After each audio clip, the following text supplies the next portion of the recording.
Magandang araw muli sa inyong lahat mga tol. Ngayon po ay July 25, 2025. Pag-usapan po natin ito pong naunsyaming impeachment trial ni Vice President Sara Duterte. Bakit kanyo? Kasi ang Korte Suprema po ay naglabas ng kanilang desisyon sa araw po na ito, Friday. Magtatapos po ang office hours. At nakakagulat po yung desisyon na ito kasi noong nakaraang linggo lamang nila inutusan ang Kongreso, ang Senado at ang House of Representatives na sumagot sa ilang buwan na pong nakabinbin na petisyon sa kanila ng kampo ni Sara Duterte. Biruin ninyo, it took them several months para po i-evaluate yung petisyon ng kampo ni Sara Duterte.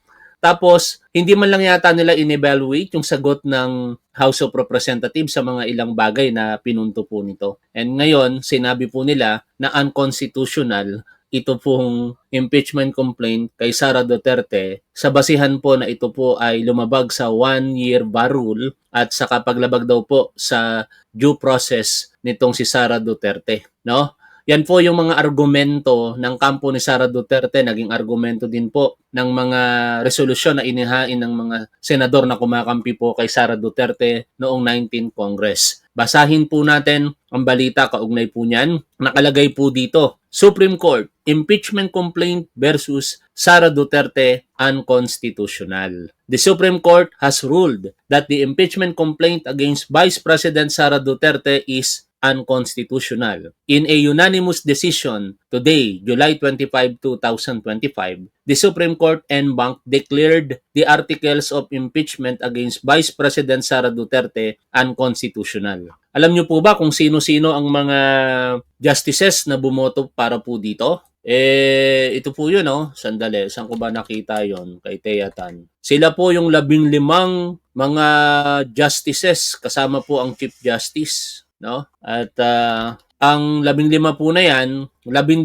po diyan ay appointee nito pong si hindi ko makita no? Nito pong si Rodrigo Duterte. Yung dalawa appointee ni dating Pangulong Benigno Aquino at yung isa appointee ni Pangulong Bongbong Marcos. Yung appointee ni Pangulong Bongbong Marcos pumanig para po ideklarang unconstitutional ito pong impeachment complaint kay Vice President Sara Duterte.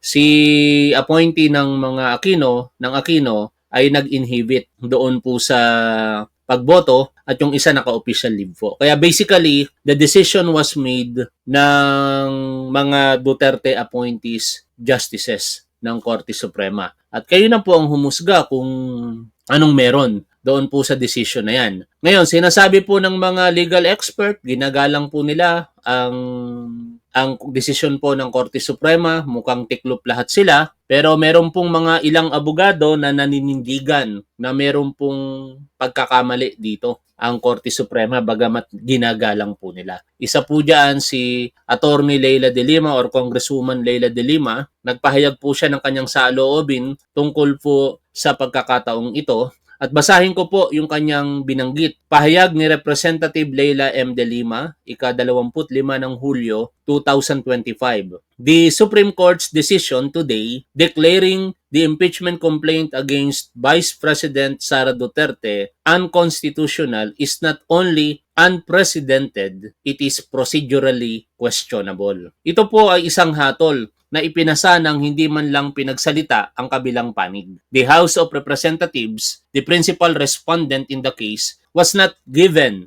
the opportunity to file a formal comment as required by Rule 65, Section 6 of the Rules of Court. No such order was issued by the court. Instead of directing the House to file a comment, the court issued a written interrogatory, a rare, if not irregular, move. Somehow, the Supreme Court treated the House compliance with this interrogatory as if it were a formal responsive pleading. But let's be clear, it was not. Paano naglabas ng pinal na desisyon kung wala pang formal na tugon ang respondent? Even traffic violations are given more due process than what was accorded here. Isang desisyong walang patas na proseso ay isang desisyong nakabitin sa ere. The decision is basically an ex parte decision, a very prohibited action among judges when the rules require the parties to be given the opportunity to be heard first. I respect the Supreme Court, but in a case of this magnitude, transcendental constitutional importance, we must demand clarity,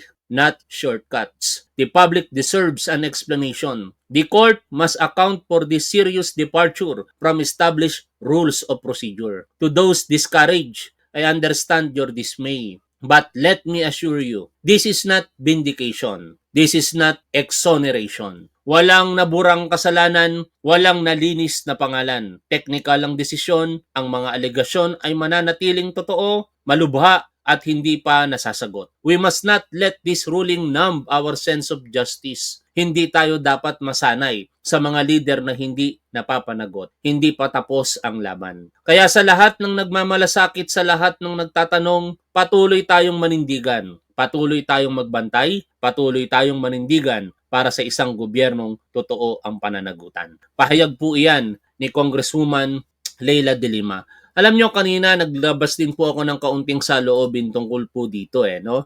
Ako yung nagtataka lamang talaga bakit po napakabilis ng naging desisyon ng Korte Suprema kaugnay po nito. Kaya pinost po natin ito sa ating page. Hindi ko na i-share sa YouTube kaya basahin ko na lamang po ngayon. Sabi po natin, as early as February 2025, naghain na ng petisyon ang kampo ni Sara Duterte sa Korte Suprema na kine-question ang constitutionality ng impeachment complaint laban sa kanya. Pero kailan lang umaksyon ang Korte Suprema para papaliwanagin ang Congress. 'Di ba nakakapagtaka mga tol, maidagdag ko lang na ang tagal-tagal, lumipas po ang mga buwan, 4 months or 5 months have passed. Pero walang aksyon ng Korte Suprema. Ano 'yon? Ang bagal nilang basahin yung petisyon. Tapos nung mabasa nila, kung kailan po nakapag-decide ang Senado sa pangunguna ni Chis Escudero na i-remand sa House of Representatives yung impeachment complaint. Kaya dito, sinabi po natin, pinalipas muna nila ang maraming buwan at kung kailan sinabi ng Senado na dapat magpaliwanag ang House of Representatives sa constitutionality ng impeachment complaint ay saka lamang sila nag-utos sa Congress na ibigay ang panig nito. Sa maikling panahon matapos ang pagsagot ng House of Representatives ay agad-agad nagdesisyon ang Korte Suprema para hindi na din umabot sa pag-convene ng 20th Congress. And this is my take, this is my opinion. Dito makikita nyo ang malaking script sa pagitan ng mga tuta ng mga Duterte. Ngayon, marami po talaga ang nadidismaya kaugnay po nito. At ilan po sa mga nagpahayag ng pagkadismaya, syempre yung mga miyembro po ng progressive groups. Ito po yung mga unang nag-file ng impeachment complaint dito kay Vice President Sara Duterte. Pero bago natin pakinggan yung isang kongresista, ito rin dating kongresista na natalo sa pagkasenador, ang pakinggan po natin, si Franz Castro. Siya po ay nagpahayag ng pagkadismaya sa pangyayari na yan at pakinggan po natin ang kanyang saloobin. Teachers Party List, Franz Castro. Ma'am, magandang hapon. Kayo naman, anong inyong saloobin dito? Well, talagang dismayado ako doon sa naging desisyon ng Supreme Court kasi ilang beses na yang idinribol, ilang beses na yang idinelay. Almost 6 months na yan na idinelay. Tapos ngayon sasabihin ng Supreme Court na ban for 1 year yung ulit na pag-attend po dyan sa impeachment complaint. Kaya talagang hindi katanggap-tanggap itong naging desisyon ng Supreme Court. Mm-hmm. So, anong tingin siyempre, nyo? yung accountability, ito lang natin mapapakita din, yung accountability ng isang second to the highest public official, na dahil dito sa, matitindi naman yung mga ebidensya at mga articles. Mm-hmm. Pero parang sa ganitong desisyon ay nabaliwala o madidelay pa siya sa isang taon bago ito talakayin or i-trial. Mm-hmm. Ayan, nariyan na yung desisyon na yan. Ma'am, so ano pong inyong tingin yung dapat na maging next legal move?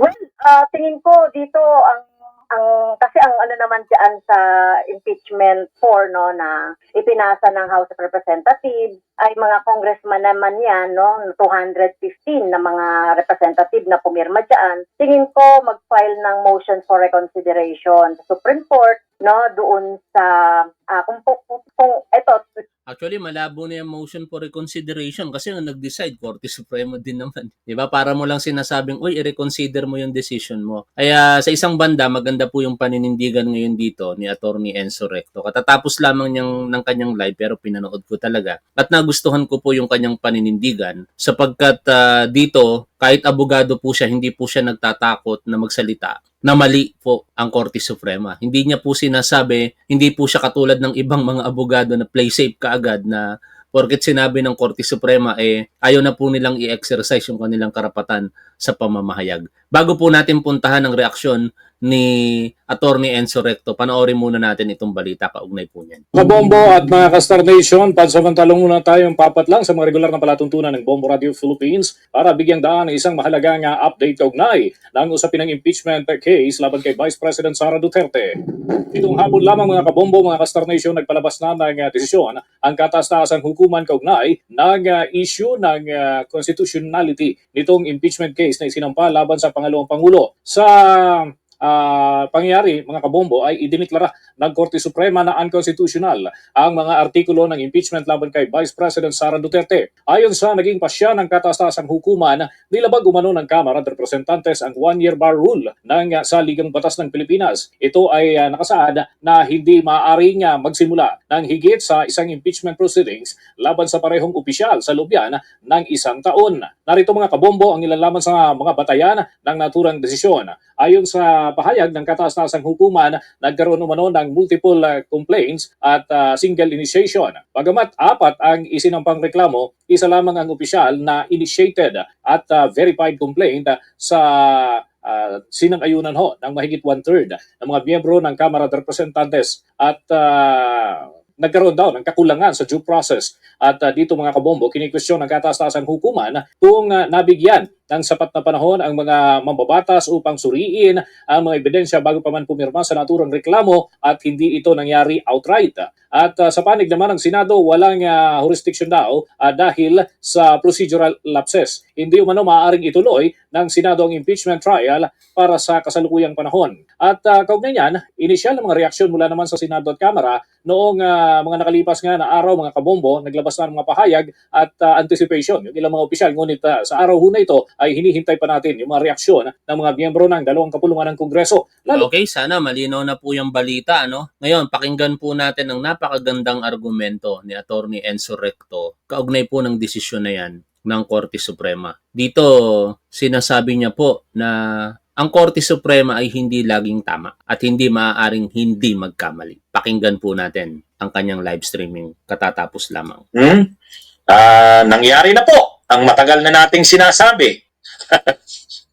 Hindi naman tayo nabigla dito sa balitang ito. Kabunyog Ate Ana Vlog. Hello, Rolly. Di ba tama tayo ng matagal na nating sinasabi? Kaya tatanungin niyo ako, nabigla ba ako sa desisyon na ito ng Korte Suprema? Hindi. Matagal na natin itong sinasabi. Kayo na mga nanonood sa vlog ko, kayo na mga nanonood sa regular kong talakayan, sinabi na natin. Sinabi na natin, bago pa convene ang impeachment court, maglalabas ng desisyon ng Korte Suprema. Ano na natin yan? Sinabi na natin yan. Itong nangyari ngayon, matagal na natin itong sinabi. Hindi na tayo nabigla dito. Hindi na tayo nabigla. Di ba? Mga kabunyog, mga kababayan.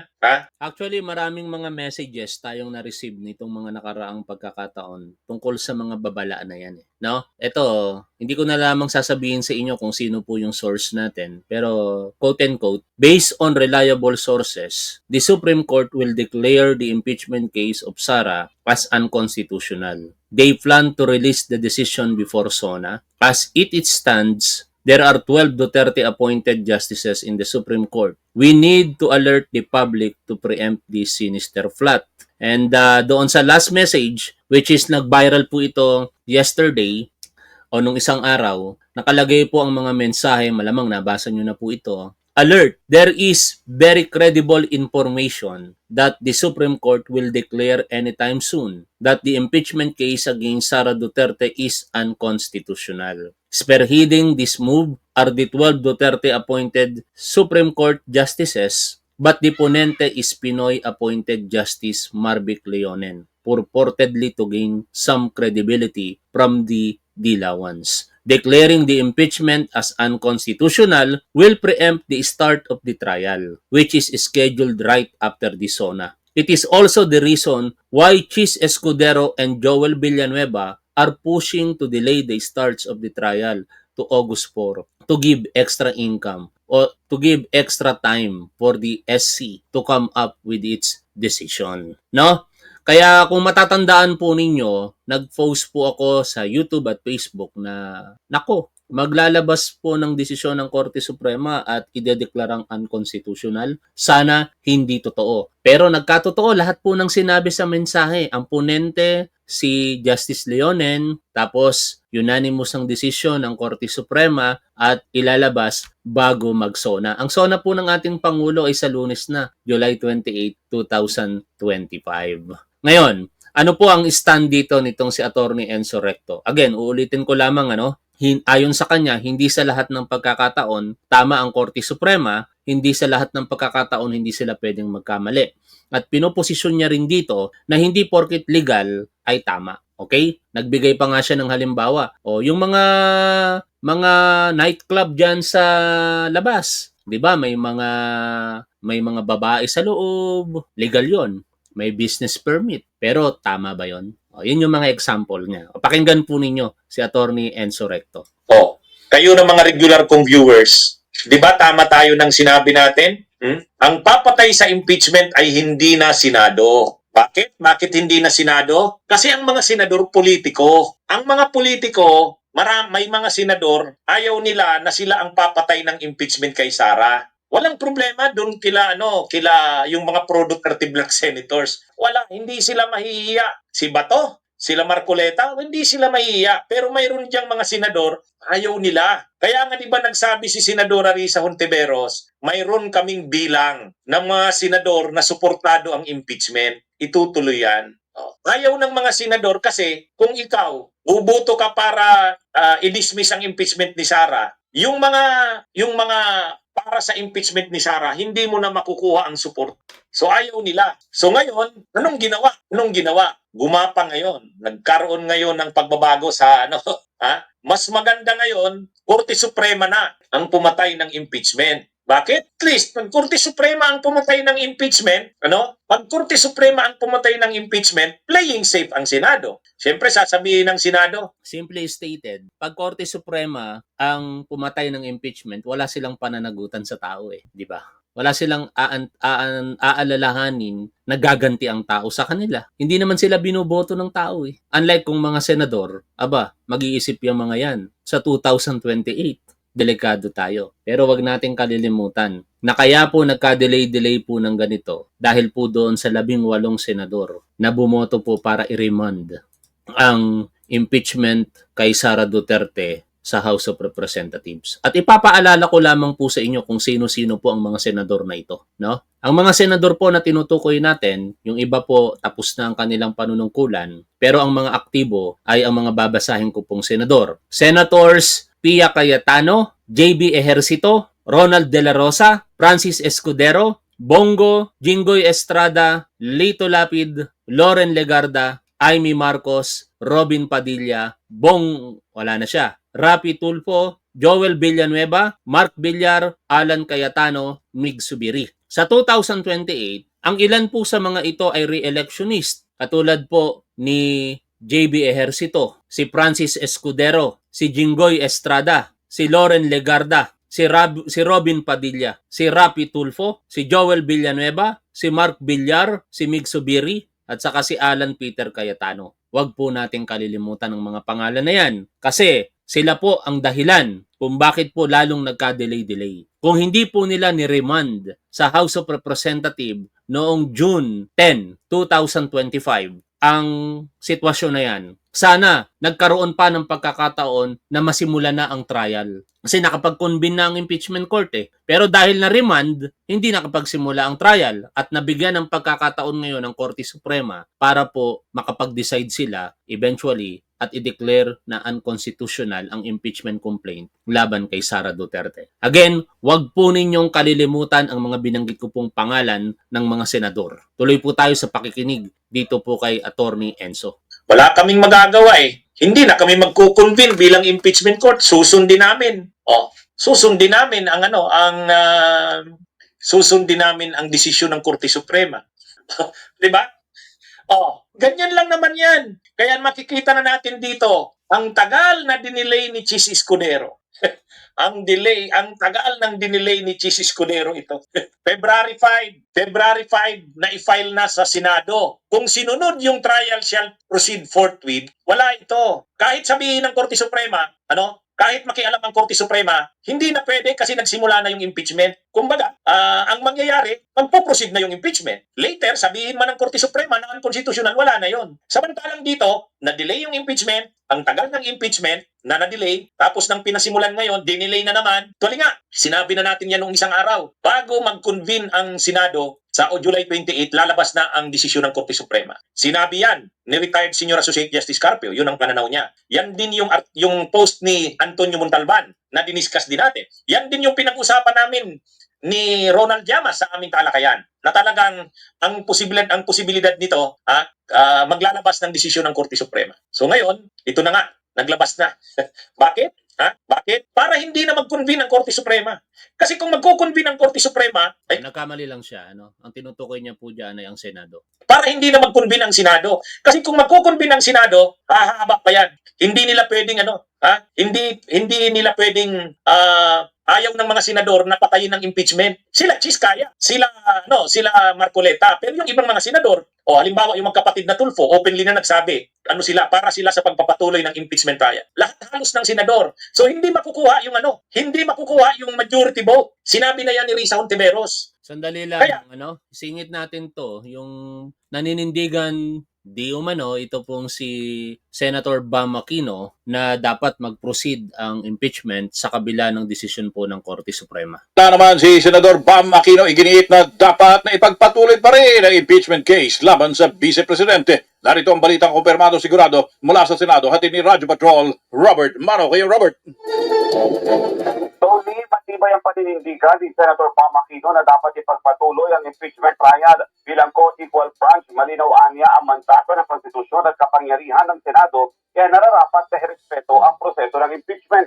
Nananawagan naman si Aquino sa mga kapwa senador. Alam nyo, tama naman yan Pwedeng manindigan dito ang Congress kasi merong equal power Merong independent branch ang Senado at ang Kongreso at ang Judiciary. Hindi porket sinasabi ngayon ng Korte Suprema ay tama na kagad sila.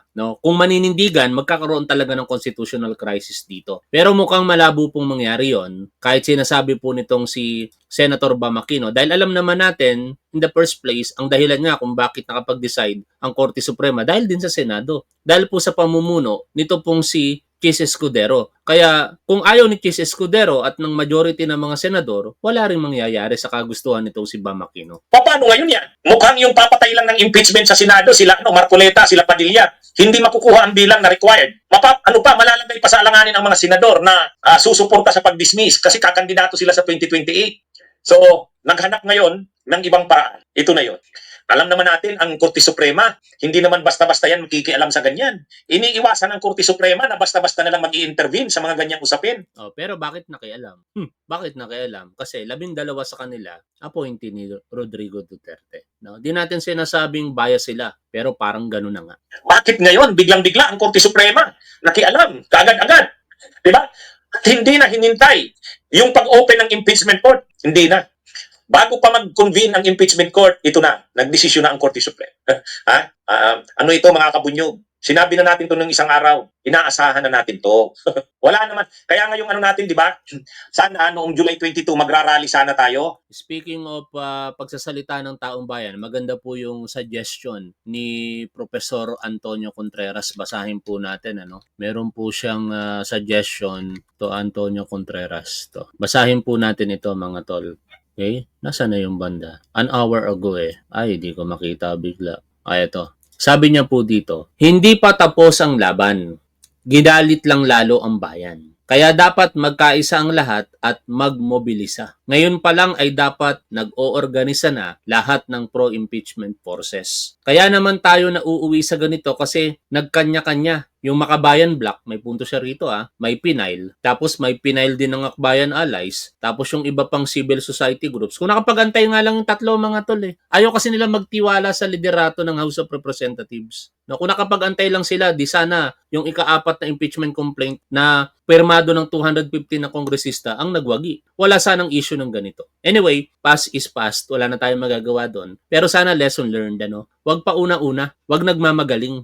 Mangyari lamang na sana matuto na tayo. Magkaisa na kasi. Total, meron namang articles of impeachment. Ito na lang ang gamitin at dito magsimula uli. Ngayon pa lang ay may mag-gather na ng sapat na bilang, at least 1/3 ng mga kongresista para mag-endorso. At pagsapit ng takdang araw, February 6 next year, i-file ka agad ng hindi na nauunahan ng iba. Meanwhile, patuloy na ipaalam sa mamamayan ang mga nilalaman ng articles gamitin ng lakas ng social media at advokasya. Hindi ito katapusan, ito ay pagpapalakas ng puwersa. Sa tamang panahon, mananagot pa rin si Sara. Alam niyo mga tol, ang nakikita kong gagawing discarded dito ng kampo ni Sara Duterte eventually ay pagdating ng February 6, kung sino-sino magpapile po dyan ng impeachment complaint para lamang i-delay yung proseso, unahan. Pero dapat ang gawin po ng mga kongresista dito, katulad ng suggestion nitong si Prof. Antonio Contreras, sa February 6 mismo, umaga pa lamang, pirmahan na kagad ang resolusyon ng 1/3, at least 1/3 ng mga kongresista na pumapabor para i-impeach itong si Sara Duterte. Tuloy po natin ang pakikinig dito po kay Atty. Enzo. Di ba? Mag-arali sana tayo sa harap ng Korte Suprema para kahit papaano maipaabot sa Korte Suprema ang nararamdaman ng mamamayang Pilipino. Kaya lang, syempre malakas ang ulan, may bagyo, may baha, so hindi tayo natuloy. Nagpaplano na naman tayo nitong susunod na mga araw kasi medyo okay na ang panahon. Hindi na hinintay ng Korte Suprema. Naglabas na kaagad ng desisyon. Ito na yun. So, may mangyayari pa bang impeachment trial? Wala na. Wala na. Pinatay na ng Korte Suprema. Ito yung sinasabi natin na mangyayari. Mga kabunyog, mga kababayan. So ngayon, tama ba ang Korte Suprema sa ginawa nito? Ako, ang masasabi ko lang ganito. Ang Korte Suprema ay hindi laging Dito ko hinahangaan ngayon si Atty. Enzo kasi malakas yung loob niya na sabihin at tumutol sa nagdesisyon ng Korte Suprema. Ang dami kong mga nakikitang abogado sa Facebook ngayon, mga pinklawan na ang tatapang magsalita ng mga nakalipas na mga araw. Pero nung sinabi ng Korte Suprema, tikloplat sila. Bakit? Natatakot sila sa lisensya nila Natatakot sila na baka pagka kinalaban nila ang Korte Suprema, madisbar sila. Pero at least si Atty. Enzo Recto, pinaninindigan niya ngayon yung kanyang sinasabi. tama. Hindi maaaring hindi ito magkamali. Hindi naman ibig sabihin na Korte Suprema yan laging tama Hindi naman infallible yan. Kaya kasi sa mga abogado, ang desisyon ng Korte Suprema, legal yan. Ibig sabihin yan yan yung desisyon. Pero hindi ibig sabihin na tama yan. Bigyan ko kayo ng example sa amin sa mga Bago yung example na yan, basahin naman natin yung saloobin ni Senator Risa Ontiveros. No? Nagpahayag din po siya an hour ago. Ito po. Sabi po ni Senator Risa Ontiveros, statement on the Supreme Court ruling involving the impeachment trial of Vice President Sara Duterte. With all due respect, nakakadismaya itong biglaang pagpigil ng Korte Suprema sa pagdaraos ng impeachment trial laban kay Vice President Sara Duterte. Maliwanag naman na sinabi ng Korte Suprema na hindi nila pinapawalang sala si VP Duterte at maaaring ma-file ang impeachment complaint ulit next year. But we have many disturbing questions about the short-term and long-term consequences of this ruling. Isa sa pinagtataka natin ay kung paano na-violate ang 1-year VAR rule. Ngayong iisa lang naman ang kaso na iniakyat sa Senado. Ayon na rin sa desisyon mismo ng Korte Suprema sa Gutierrez versus House of Representatives or GR number 193459. As the Supreme Court explained in that decision, the clear considerations behind the 1-year VAR rule refers to the element of time and not the number of complaints. Sabi nga ng Korte Suprema, the measure of protection afforded by the Constitution is that if the impeachable officer is made to undergo such ride, he or she should be made to traverse it just once. Bukod pa, nakakabahala na silang nagdagdag ng napakaraming requirement ang Korte Suprema para simulan ang proseso ng impeachment. I can only hope that this new ruling will not adversely affect future efforts to hold our highest public officers accountable. Malinaw pa rin ang saligang batas. Public office is a public trust at walang opisyal ang may karapatan sa posisyon. Lahat ng opisyal ng bayan ay may pananagutan sa bawat Pilipino. Pilipino. And the constitutional right of the people to hold their highest officials accountable must always prevail. The people have every right to demand answers. Ipaglalaban namin ito. Yan po ang pahayag ni Senator Risa Ontiveros. Tuloy po tayo sa pakikinig kay Atty. Enzo Recto. Abogado, pag simula mo palang mag-aral ng batas, Constitutional Law 1, first semester, ako nagtuturo ako, Constitutional Law. Ang una kaagad na ina-assign naming kaso, isa sa unang kaso, halos 1 libro kakapal yan, ganyan kakapal, desisyon ng Korte Suprema. Alam niyo kung anong kaso yon, mga kabunyog, mga kababayan? Lumang kaso, pero rini-require namin na pag-aralan yan ng mga nagtitik ng law. Hindi pwedeng hindi mo madadaanan yung kaso na yan. Alam niyo kung anong kaso yan? Habiliana versus Executive Secretary. Habiliana versus Executive Secretary. Alam niyo kung tungkol saan yung kaso na yan? Ha? Noong 1970s, nang magdeklara si Marcos ng martial law, ipinasa niya ang 1973 Constitution. O alam naman natin ang ginawa ni Marcos sa 1973 Constitution. Ha? O di ba may bagong Constitution 1973? Kasi yung lumang Constitution 1935. Ngayon, ang ginawa ni Marcos, dapat i-ratify ang 1973 Constitution. Paano ni-ratify ang 1973 Constitution? Alam niyo kung paano? Walang plebisito na yes or no na may secret na buboto ka, yes or no ka sa Constitution. Hindi. Barangay assemblies. Nag-assembleya yung mga barangay, nagtaas ng mga kamay ang mga tao, pinicturan, nirecord ng mga kapitan ng barangay kung ilan yung bumoto, pabor sa Constitution or hindi. Yan yung pagboto, pag-ratify ng 1973 Constitution. Ha? Kumbaga, kung tayo sa pagboboto natin, sikreto yung boto natin, hindi dapat makita kung nag-yes tayo or nag-no. Hindi. Noong 1973 Constitution, ang ratification nun, nagpatawag ng assembleya ang mga kapitan sa order ni Marcos. Yung mga barangay, yung mga residente ng barangay, tinipon ang tawag doon barangay assembly. Sa barangay assembly, tinanong, pabor ba kayo sa Constitution, 1973 Constitution, taas ang kamay, yes or no? Unang-una, yung ganong procedure, mali yun. Bakit mali? Sa ilalim ng 1935 Constitution, ang nakalagay, kapag aamyendahan ang 1935 Constitution, ang amendment dapat idadaan sa plebisito, ratification. Alam naman natin ang plebisito, sikreto yan. Hindi makikita yung boto mo kung yes or no ka. Pero yung ginawa ni Marcos sa 1973 Constitution, hindi. So ngayon, nakarating sa Korte Suprema yung kaso. Si Habiliana, question sa Supreme Court. Ay, ang Korte Suprema noon, hawak ni Marcos. Hawak ni Marcos, siyempre, Marciano Supreme Court yan eh. O ngayon, paano lulusutan ngayon ng Korte Suprema yan? Malinaw naman, hindi sinunod yung procedure. Alam nyo kung anong justification ng Korte Suprema noon? Ang sabi ng Korte Suprema, mali yung sinunod na proseso. Hindi ganon ang nakalagay sa konstitusyon. Kaya, kung tungkol sa proseso, hindi nasunod. O therefore, dahil hindi nasunod ang procedure ng konstitusyon, unconstitutional ba yung ratification? Sabi ng Korte Suprema, hindi. Constitutional na rin yon. Bakit? Nagdesisyon na ang tao eh. Mas nakakataas ang tao kaysa sa konstitusyon. Nakuha nyo? Ibig sabihin, ganon. Ganon yung desisyon ng Korte Suprema doon. Obvious naman na hindi nasunod yung procedure kasi ratification, sabi nga ng mga ang tinanong naman daw sa tao, sino ang gusto ng bigas? O di nagtaasan daw ang mga tao ng kamay.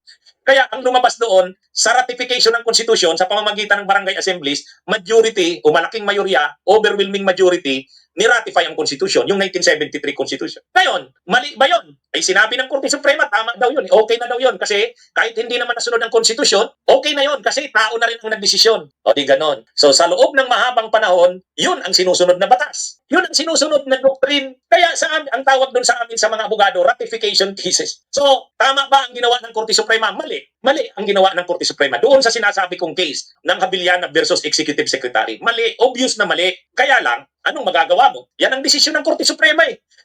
Ibig sabihin, yung desisyon ng Korte Suprema, yun yung sinunod. Kahit mali. Kahit mali. Yan ang rule. Kaya yan ang malungkot. Napakalaki ng responsibilidad at autoridad na binibigay sa Korte Suprema. Dapat sana, pag nagdidesisyon sila, talagang pinag-aaralan ng mga desisyon. Kaya lang, sa pagkakataong ito, ang desisyon ng Korte Suprema ay yun nga, unconstitutional daw. Yung pagkakadeklara ng unconstitutional daw, yung impeachment. Okay? Yung dati na rin na sinasabi nating In short mga tol, ang gustong ipaliwanag dito ni Atty. Enzo Recto sa atin, hindi lahat ng desisyon ng Korte Suprema ay tama, kahit ito ay legal. No? Hindi lahat ng legal ay tama.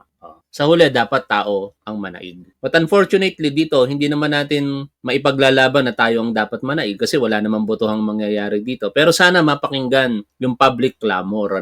Kasi nagtataka ko talaga rito eh. Kung wala namang itinatago si Vice President Sara Duterte, kung wala naman siyang maling ginawa, kung tama naman lahat ng kanyang mga ginawa, partikular sa confidential funds at sa mga sinasabing kayamanan niya, bakit sila matatakot sa isang impeachment trial?